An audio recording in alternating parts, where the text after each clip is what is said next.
Continuamos las entrevistas con Claudia Analía Rodríguez. Claudia Analía Rodríguez. Bien. Y estás presentada en los concursos 30 y 43 para ser defensora y 42 para ser fiscal de primera instancia en el fuero penal, contravencional y de faltas. Exactamente. Bien. ¿Qué te ha llevado a presentarte estos concursos y ser eventualmente o defensora o fiscal? Sí, en realidad me tendría que detener un poquito en mi trayectoria, en mi historia profesional. Yo no vengo de una carrera judicial. Yo me recibí en la Universidad Nacional de Rosario como abogada en el año 1992. Ejercí el desempeñarme en la especialidad penal unos meses antes de recibirme. Entré a trabajar en un estudio que hacía exclusivamente derecho penal en mi ciudad natal y me fui formando bastante con esa clientela que tenía el estudio, que eran otros estudios. O sea, ese estudio trabajaba para otros estudios de manera bastante artesanal que se dedicaban a empresas, asesoramientos de empresas. Eran estudios que hacían civil y generalmente los estudios no tienen entre sus filas, adentro del estudio, abogados internos que hagan derecho penal. Por lo menos en Rosario funcionaban como abogados que tenían sus propios estudios y empecé a trabajar ahí. Bueno, ahí me enamoré del derecho penal, es algo de lo cual no me moví a lo largo de toda mi trayectoria profesional.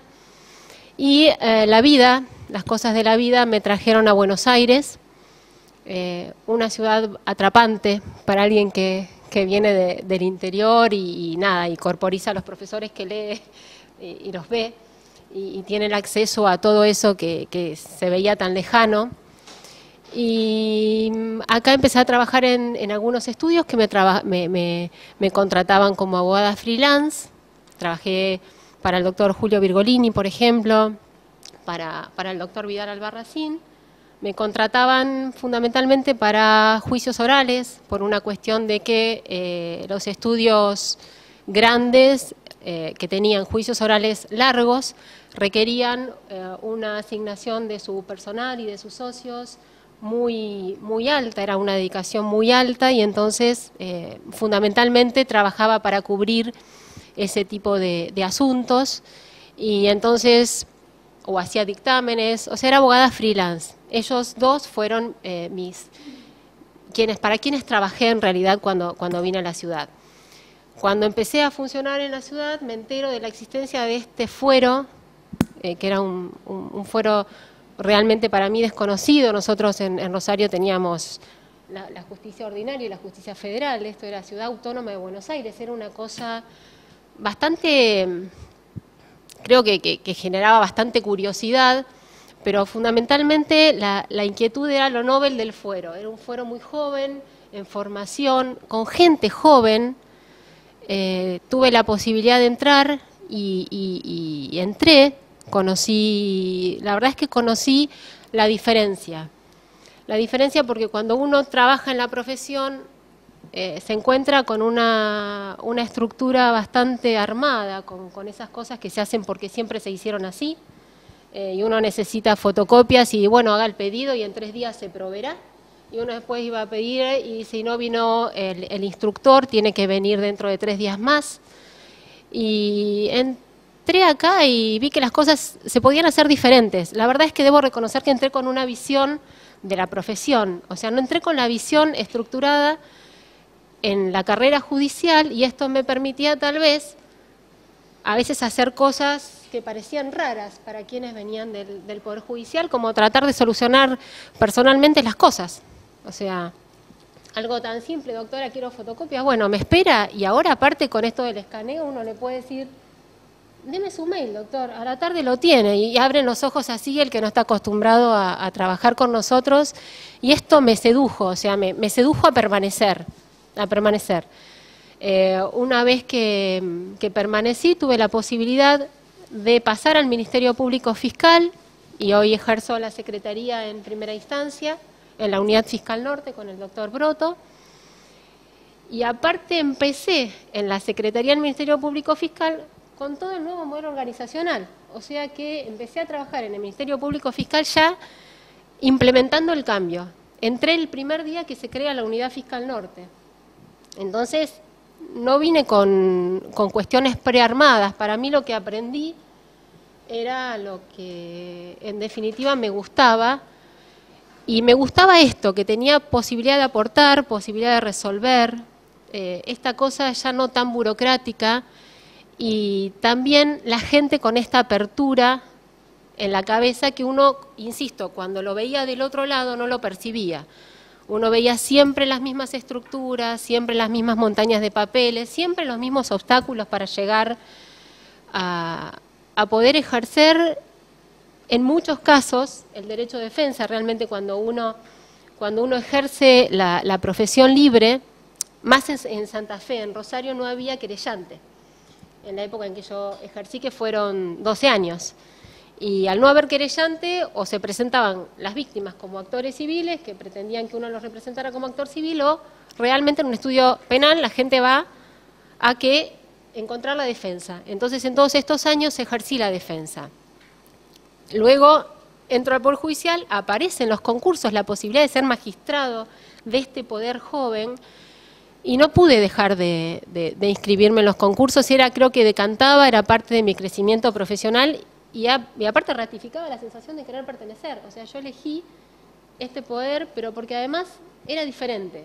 Es la primera vez que me anoté en un concurso para ingresar al Poder Judicial. Nunca antes en el ejercicio de la profesión había concursado para entrar a ningún Poder Judicial. Me gustó, y creo que esa es la razón, porque ejercí la defensa 12 años, porque entré, porque las cosas de la vida me hicieron ingresar en el Poder Judicial en un juzgado. Luego conocí la otra parte, la trastienda del Poder Judicial, que era el Consejo.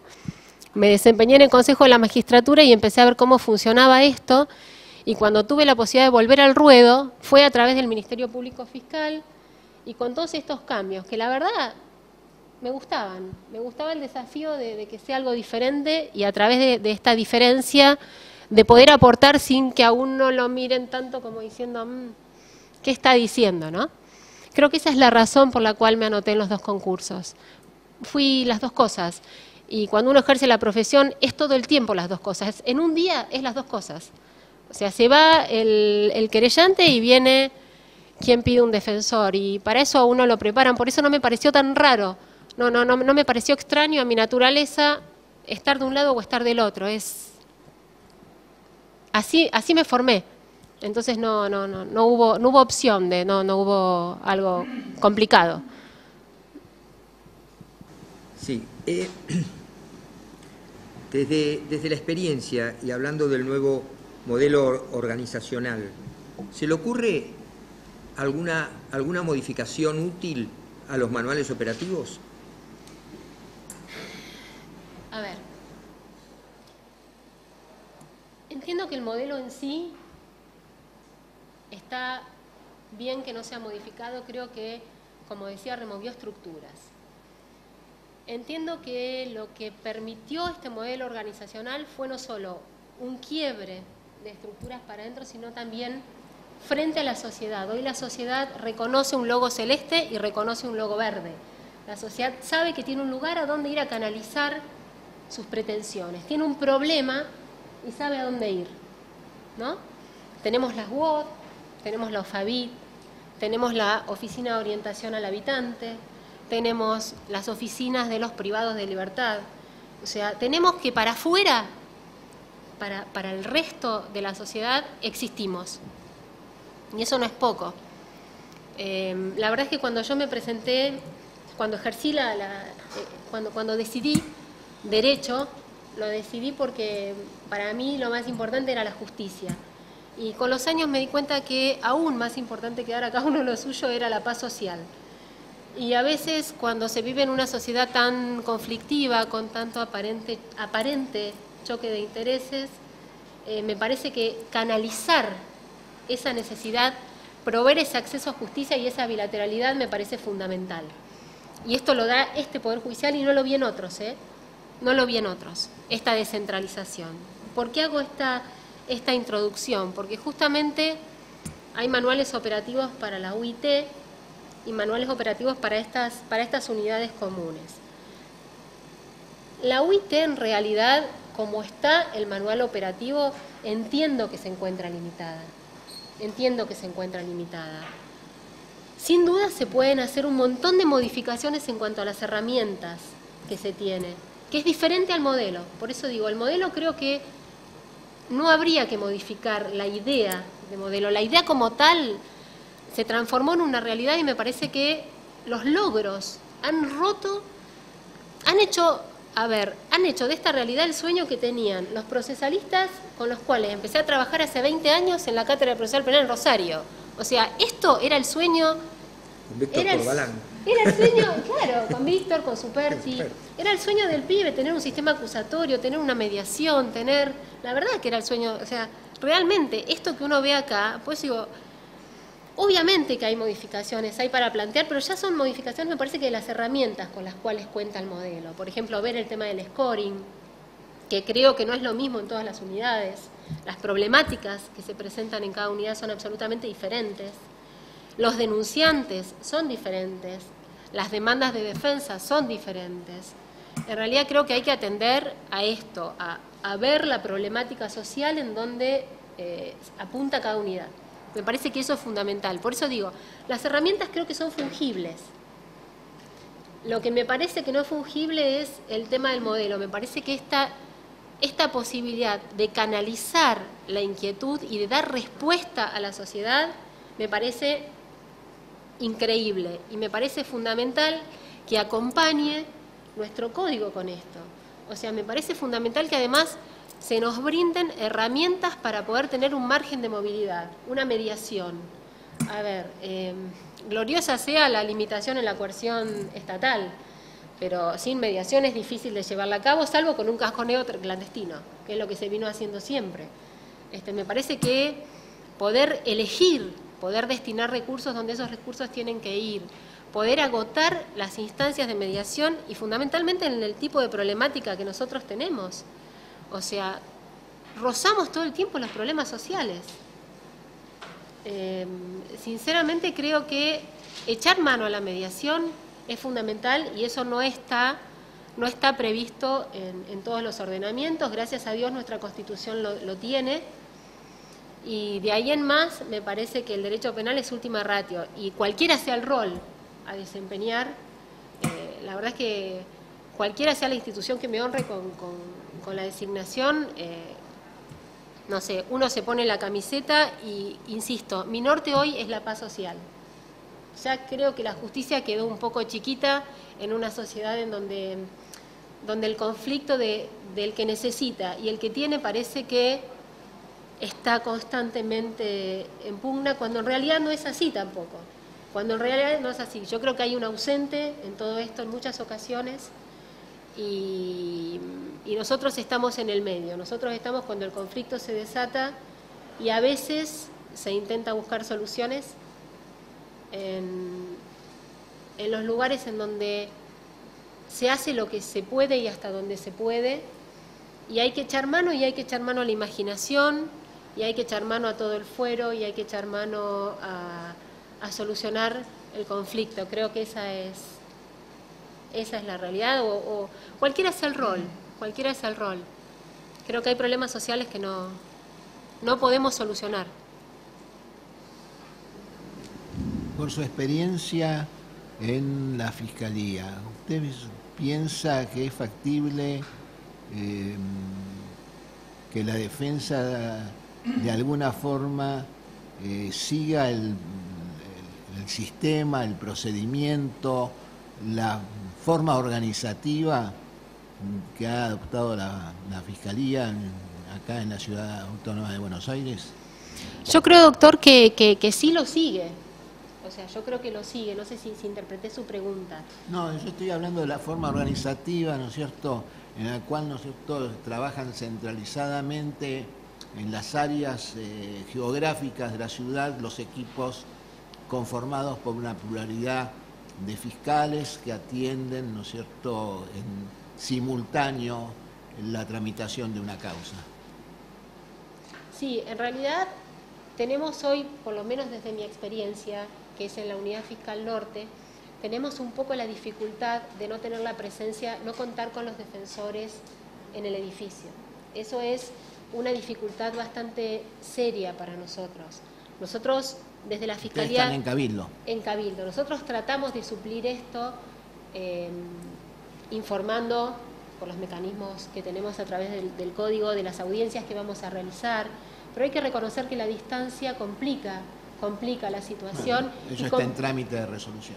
Claro, complica la resolución del caso, porque en muchas ocasiones se tiene al denunciante y se tiene a la víctima ahí, y uno no puede hacer más. Las audiencias, obviamente, los artículos 41, los artículos 161 siempre se intenta y obviamente se notifican y no se toman si no está. Pero digo, esto dificulta un poco la operatividad y hacerlo más efectivo, más dinámico. A veces nos encontramos con esta limitación, pero bueno, yo creo que es prueba y error, es como le decía el doctor Sebasco, hay cosas que hay que ir puliendo con el tiempo y los cambios que se han hecho han sido enormes. O sea, la existencia de que se le notifica a los privados de la libertad, la existencia de esta oficina a la cual pueden recurrir, me parece que los cambios, no sé, a lo mejor ustedes que los han realizado, que están inmersos, no lo advierten. No sé si ustedes se dan cuenta del cambio desde adentro, ¿no? Porque obviamente la insatisfacción de que queda mucho por mejorar parece que nunca se llega a lo que uno se plantea. Pero realmente es perfectible sin lugar a dudas, hay cosas para hacer muchísimas. Pero todas son producto de prueba y error. Esto es lo que se me ocurre. O sea, no contar con el defensor en persona y eso también limita el tema de las probation, el no poder solucionar las cuestiones de mediación, en tener limitaciones horarias hasta las 3 de la tarde cuando los mediadores por ahí pueden venir más tarde, ¿no? Un poco todas estas cuestiones, pero me parece que son cuestiones de herramientas, son cuestiones operativas que se pueden mejorar sin lugar a dudas. Muchísimas gracias. Buenas tardes, gracias. Buenas tardes. No, de nada.